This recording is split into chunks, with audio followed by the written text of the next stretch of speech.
Inflammatory আৰ্থ্ৰাইটিছৰ symptoms এইটোৱে যে ৰাতিপুৱা শুই উঠাৰ পিছত বিছনাৰ পৰা নামিব দিগদাৰী হয়, গাঁঠিবিলাক ষ্টিফ হৈ থাকে, বা আমাৰ অসমীয়াত জড়তা বুলি কয়।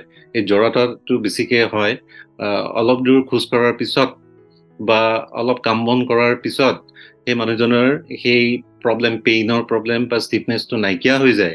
ডেট ইজ বিকজ সেইটো হয় কি ইনফ্লেমেশ্যন অফ দ্য জইণ্টছৰ কাৰণে হয়। তাৰপিছত মানুহজনৰ হয়তো সেই বিষৰ কাৰণে আৰ্থ্ৰাইটিছৰ কাৰণে অলপ জ্বৰ হ'ব পাৰে, বা সেইটো যদি বেছিদিন প্ৰলং হৈ থাকে, ট্ৰিটমেণ্ট নকৰে, তেতিয়াহ'লে জইণ্টবিলাক তেৰা বেকা হৈ যাব পাৰে, জইণ্ট ডিফৰ্মিটিজ হ'ব পাৰে।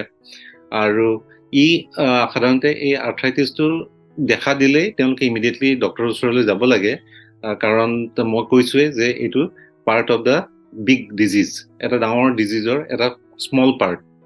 এইটো সাধাৰণতে ইয়াৰ পৰা বেলেগ বেলেগ প্ৰব্লেম, যেনেকৈ ৰিউমেটইড আৰ্থ্ৰাইটিছ মই ক'লোঁ, চৰিয়েটিক আৰ্থ্ৰাইটিছ ক'লোঁ, সেইবিলাক। তাৰপাছত চাৰ্কইডছিছ বুলি এটা বেমাৰ আছে, এটা লুপাছ বুলি বেমাৰ আছে, SLE বুলি বেমাৰ আছে, চিষ্টেমিক স্ক্লেৰ'ছিছ। এই hundreds of disease, 200 types of disease আছে যিবিলাকত এনেকুৱা ইনফ্লেমেটৰী আৰ্থ্ৰাইটিছ হ'ব পাৰে।